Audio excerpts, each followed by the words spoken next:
ভাবুন, রাত তখন 1টা, হঠাৎ একটা শব্দ আর পুরো দেশটা ঘুটঘুটে অন্ধকারে ডুবে গেল। ফ্যান বন্ধ, হসপিটালের মেশিন বন্ধ, ফ্যাক্টরির চাকা জ্যাম। এটা কোনো হরর মুভির দৃশ্য নয়, এটা আমাদের প্রতিবেশী দেশ বাংলাদেশের বর্তমান বাস্তব। আজকের এই রিপোর্টটা কোনো সাধারণ খবর নয় বন্ধুরা, এটা একটা ওয়ার্নিং বেল, একটা অ্যালার্ম। আজ বাংলাদেশ শুধু কোনো একটা সংকটের সাথে লড়ছে না, আজ বাংলাদেশ একসাথে অনেকগুলো ফ্রন্টে তাসের ঘরের মতো ভেঙে পড়ছে। অর্থনীতি তো আগেই নড়বড়ে ছিল, বিদেশি মুদ্রার ভান্ডার গলে জল হয়ে যাচ্ছে, কিন্তু এখন সবচেয়ে ভয়ানক যে ফ্রন্টটা খুলে গেছে সেটা হলো এনার্জি বা বিদ্যুৎ। যে দেশের সন্ধে নামলে অন্ধকার গ্রাস করে, সেই দেশের সরকারের ঘুম সবার আগে উড়ে যায়। আর বাংলাদেশ আজ ঠিক সেই খাদের কিনারে দাঁড়িয়ে। গ্রাম থেকে শহর আর ফ্যাক্টরিগুলোতে একটাই ভয় গুমড়ে মরছে, কাল সকালে লাইটটা জ্বলবে তো নাকি সব শেষ। সবচেয়ে অবাক করা বিষয় কি জানেন, যখন দেশটা ভেন্টিলেটরে চলছে তখন বাংলাদেশের ক্ষমতায় বসে থাকা কিছু লোক জেনে বুঝে পুরো প্ল্যান করে ভারতের সাথেই পাঙ্গা নিচ্ছে। এটা কোনো ভুল নয়, এটা একটা নোংরা রাজনৈতিক চাল। কিন্তু প্রশ্ন হলো, এই চালের চড়া দাম কি বাংলাদেশ চোকাতে পারবে? আইপিএল আটকানোর হুমকি দেওয়া হয়েছিল, মনে আছে? আমরা ভেবেছিলাম ধুর, এসব তো ফালতু রাজনৈতিক বয়ানবাজি, কিন্তু না, আজ সেই হুমকি বাস্তবে পরিণত হয়েছে। খবর আসছে, আগামী আন্তর্জাতিক ক্রিকেট টুর্নামেন্টে বাংলাদেশ নাকি ভারতে আসতেই চাইছে না। অর্থাৎ এখন খেলাকেও রাজনীতির হাতিয়ার বানানো হচ্ছে। যে দেশ 1971-এ নিজের রক্ত দিয়ে ওদের স্বাধীন করেছিল, আজ সেই ভারতের দিকেই আঙুল তোলা হচ্ছে। আপনি যদি ভারতীয় হিসেবে গর্ববোধ করেন, যদি মনে করেন নতুন ভারত কাউকে ছেড়ে কথা বলে না, তাহলে ভিডিওটা এক্ষুনি লাইক করুন আর কমেন্টে লিখুন জয় হিন্দ, কারণ আসল খেলা তো এবার শুরু হবে। আসুন এবার একটু ইমোশন ছেড়ে লজিক আর ডাটার কথা বলি। আন্তর্জাতিক সম্পর্কে স্লোগান দিয়ে পেট ভরে না বস, কথা বলে তো শুধু নম্বর। আর যদি সংখ্যার ভাষায় কথা বলি, তাহলে বাংলাদেশ আজ ভারতের উপর এতটাই নির্ভরশীল যে ভারত যদি একবার প্লাগটা খুলে দেয়, পুরো সিস্টেমটা হুড়মুড়িয়ে পড়ে যাবে। আপনারা শুনলে চমকে উঠবেন, বাংলাদেশের মোট বিদ্যুতের চাহিদার প্রায় প্রতি 6 ইউনিটের মধ্যে 1 ইউনিট সরাসরি ভারত থেকে যায়। হ্যাঁ, ঠিকই শুনছেন, প্রতি 6-এর মধ্যে 1।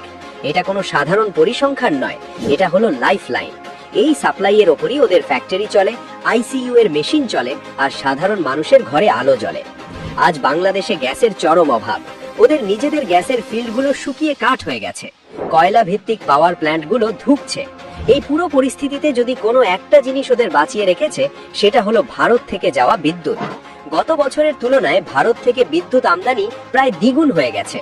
জানুয়ারি থেকে জুলাইয়ের মধ্যে ওদের মোট বিদ্যুৎ সরবরাহে ভারতের শেয়ার 1 অঙ্কের সংখ্যা থেকে লাফ দিয়ে ডবল ডিজিটে পৌঁছে গেছে। মানে প্রতি 100 ইউনিটের মধ্যে প্রায় 17 ইউনিট ভারত দিচ্ছে। আর এই বিদ্যুৎ কোনো হাওয়ায় ভেসে আসে না, এটা আসে আদানি পাওয়ারের গোড্ডা প্ল্যান্ট থেকে, যেটা স্পেশালি বাংলাদেশের জন্যই বানানো হয়েছে।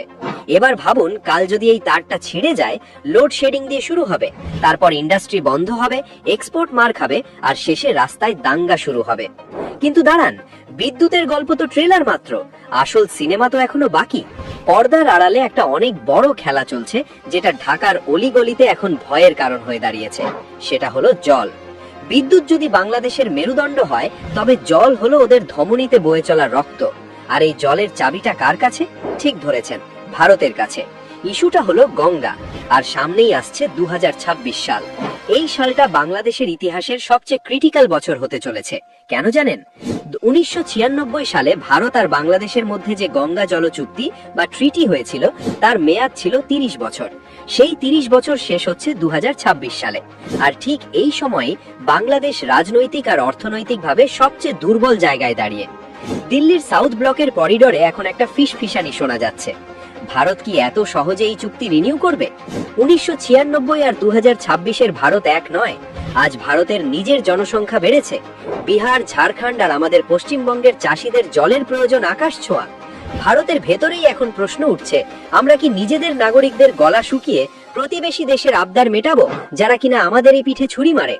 যদি 2026-এ ভারত এই চুক্তির শর্ত কঠোর করে দেয়, যদি জলের ভাগ কমে যায়, তাহলে শুধু কাগজে সই হবে না, বাংলাদেশের কৃষি ব্যবস্থা পুরোপুরি ধ্বংস হয়ে যাবে। উত্তরবঙ্গ থেকে খুলনা পর্যন্ত খরা নেমে আসবে। আর এটাই হলো সেই ইনসাইডার সিক্রেট, যা ঢাকার শাসকদের রাতের ঘুম কেড়ে নিয়েছে। এত কিছুর পরেও বাংলাদেশ ক্রমাগত সংঘাতের ভাষায় কথা বলে যাচ্ছে। হিন্দুদের ওপর হামলা, ভারত বিরোধী প্রোপাগান্ডা সব সীমা ছাড়িয়ে যাচ্ছে। কিন্তু ওরা ভুলে যাচ্ছে 1971-এ ভারত শুধু ওদের পাশে দাঁড়ায়নি, নিজের জওয়ানদের রক্ত দিয়েছিল, নিজেদের পকেটের টাকা খরচ করে কোটি কোটি রিফিউজিকে খাইয়েছিল। আর আজ সেই দেশ যদি ভারতকে চোখ রাঙায়, সেটাকে আর মতভেদ বলা চলে না, ওটা হলো বিশ্বাসঘাতকতা। ভারতের কাছে আজ অপশনের অভাব নেই। ভারত চাইলে বিদ্যুৎ সরবরাহ ধাপে ধাপে কমিয়ে দিতে পারে, ভিসা পলিসি টাইট করতে পারে, বাণিজ্যিক সুবিধা তুলে নিতে পারে। কূটনীতিতে দুর্বলতা দেখানো সবচেয়ে বড় পাপ, আর নতুন ভারত সেই পাপ করবে না। কিছু লোক বলছে 2026 পর্যন্ত অপেক্ষা করা উচিত, কিন্তু অনেকে মনে করছেন এখনই সময় শক্ত হওয়ার, কারণ ক্রমাগত অপমান আর উস্কানির মাঝে চুপ থাকাটা দুর্বলতার লক্ষণ। ইতিহাস সাক্ষী থাকবে যে ভারত উস্কানির জবাব কিভাবে দিয়েছিল। আজকের যুগটা আবেগের নয় বস, এটা পিওর স্ট্র্যাটেজির যুগ। এবার আপনারাই বলুন, ভারতের কি আরো অপেক্ষা করা উচিত, নাকি এখনই বুঝিয়ে দেওয়া উচিত যে ভারতের সাথে পাঙ্গা নেওয়ার ফল কি হতে পারে? কমেন্ট করে জানান আর ভিডিওটা শেয়ার করে দিন, যাতে দেশের এই আওয়াজ সবার কানে পৌঁছয়। দেখা হচ্ছে পরের ভিডিওতে। জয় হিন্দ।